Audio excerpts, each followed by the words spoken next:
Perfect. Now, aim the focusing towards the receiving dish on my DeLorean. Receiving dish. Check. I already put a flux override here.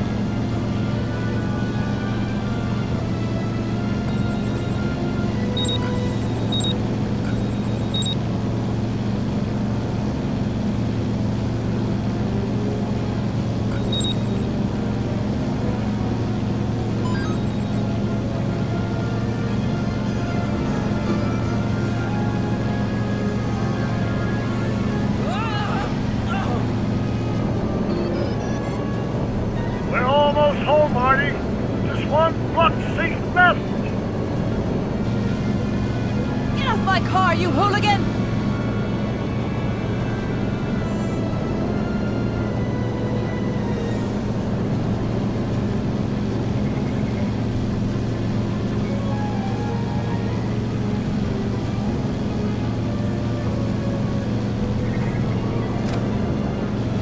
Edna! What? Let me in! You want in? Fine! Ah! Marty, are you all right? Not really.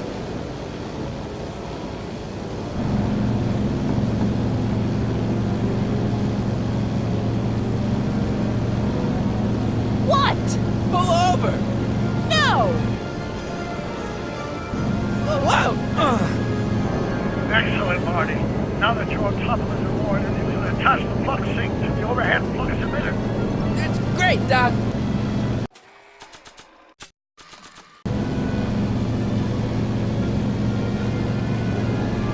Ha! Nicely done. Now, aim the sink toward the receiving dish.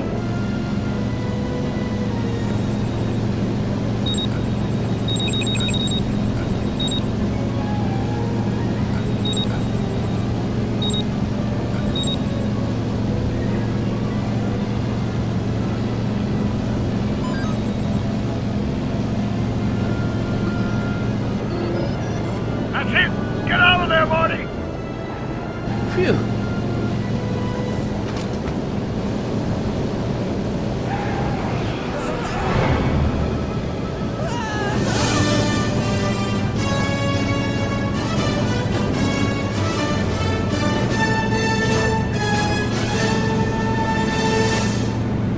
Now what?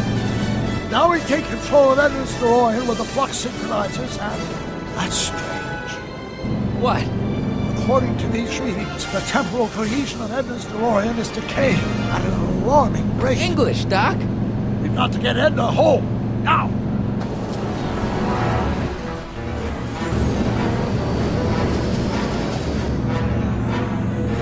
Hold on!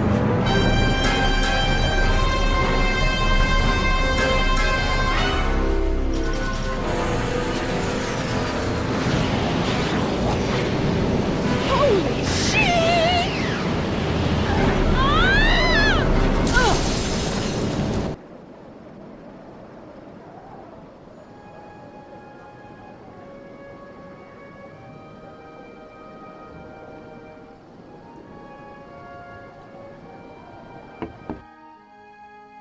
Parker? Then I must be back in... Would you be kind enough to tell me what day it is? It's the day I place you under arrest for arson, resisting arrest, and being a general all-round pain in the ass. No! You can't arrest me! Not now. I just got back from the last century. Would you look at that? Edna Strickland, drunk as a skunk. I'm not drunk, you reprobate. I'm a time traveler. Sure you are. Oh, I'm loving this.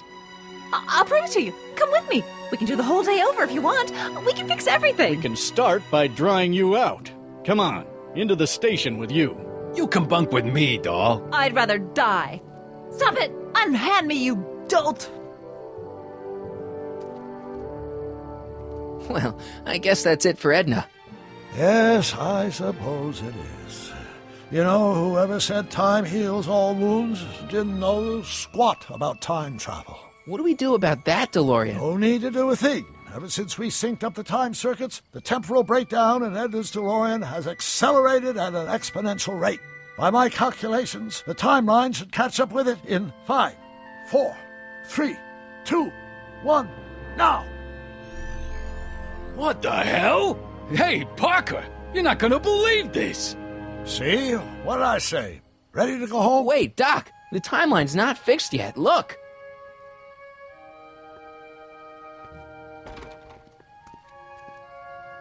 Michael, you missed all the fireworks at the expo. Yeah, so I heard. Listen, I heard a rumor about you two.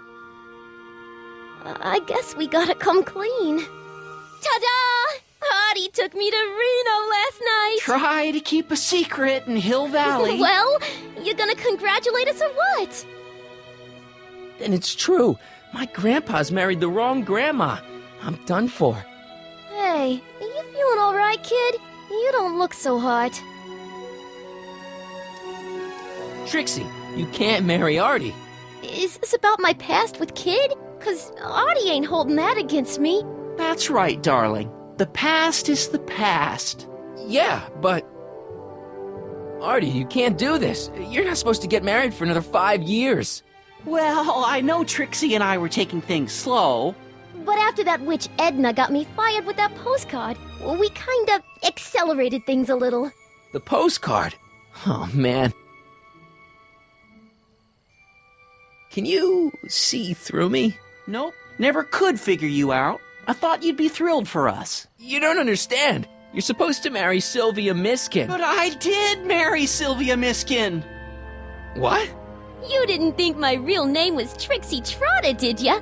Don't feel too bad. It was kind of a surprise to me, too.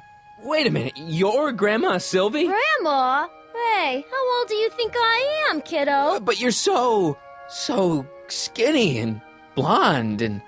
Yeah, I it's amazing. think- Oh my God, She'll do I've seen you naked. You're Sylvia? You okay, pal? Yeah, I'm fine. Great. You kids go off and have yourself a wonderful honeymoon. And don't worry about your dad, Artie. I'm sure he'll come around. Come around to what? To approving your marriage. You seem kind of mad about it back at the high school. Well, that was before I got a look at her. Besides, as my dear old father Seamus used to say, no sense in getting riled up over something I can't do nothing about. And honestly, now that I met her, I can't imagine a better daughter-in-law than the charming Miss Sylvie here. Aw, thank you, Dad. As for you, stranger, I'll thank you to not go poking your nose in McFly family business.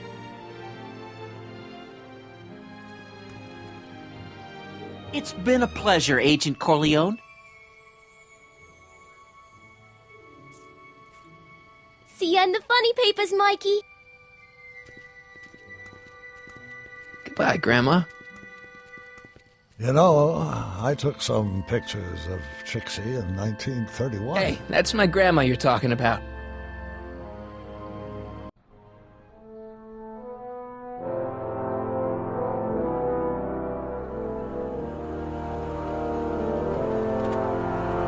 Here we are, back in good old 1986. May 14th? 15th. Best to build in a little lag time. Gives you a chance to catch up.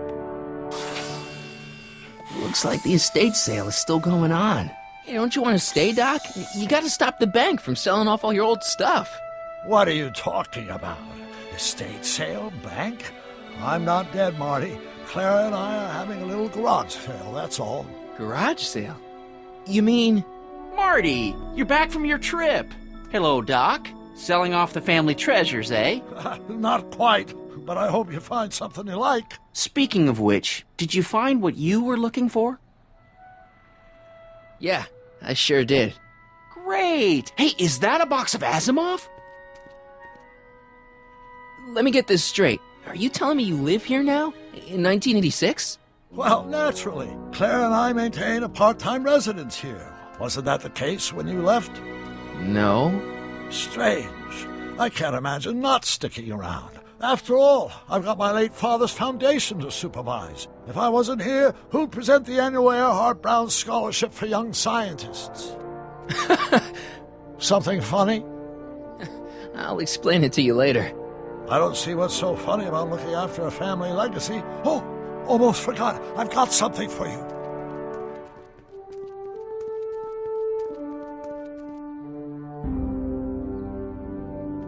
Happy graduation. Graduation? But that's not for another... The McFlys of Hill Valley. An exhaustively detailed history of your family, from your great-great-grandfather Seamus to the present. You traveled through time to write this? Well, most of the research was done traditionally, but your grandma Sylvia proved to be something of a mystery. Which is why you traveled back to 1931, to look for her. Exactly. Who knew she was singing in a speakeasy under a stage name? This is great, Doc. Thanks. It's the least I could do for the man who saved me from making the worst mistake of my life. Yoo-hoo! Dr. Brown! Edna? Einie! What's going on? What are you doing with my dog? The same thing I do every afternoon, silly man. Giving him such much-needed exercise. Isn't that right, Einstein? Hey, Dollface, it's past time for our 3:30. Coming, sweetie. Oh, Mr. McFly, have you seen my stepson anywhere? Oh, Biff! I think you're late for an appointment. Oh, well, gosh, you're right, Mr. McFly. Hi, Marty. Don't they make a great little family? You'd never know they met in prison.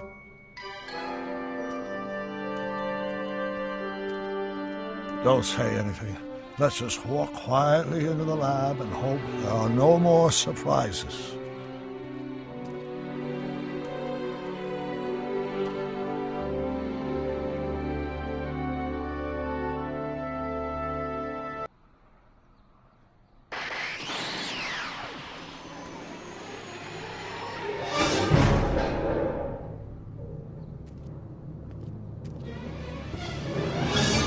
Doc! Marty, what are you doing here? You gotta come with me.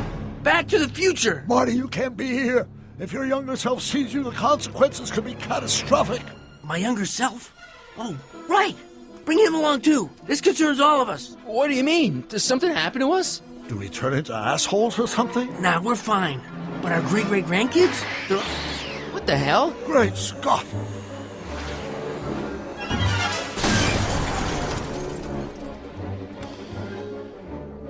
Doc, you gotta come back with me. Back to Don't listen to him, Doc. It's me you gotta help. If you want to save Jennifer and our 12 kids. What? That timeline was overwritten 5 jumps back. Doc, how can there be 2 more of me here? I have no idea. By all rights, a space-time continuum should be tearing apart like a cheap dish rag right now. It already is. What my evil twin and I are trying to say is the future is totally jacked up, and you gotta come with me to save it. No, me! So, we meet at last. You've altered my timeline once too often. What's going on, Doc? Well, we do seem to have a conundrum on our hands. Or 3. Yeah, Doc, but which one is the real me? Isn't it obvious, Marty? Come on. Prepare to be erased. Doc, wait! What about the space-time continuum? Yeah, what about my future? And mine? The future can wait. We've got a present to catch up with.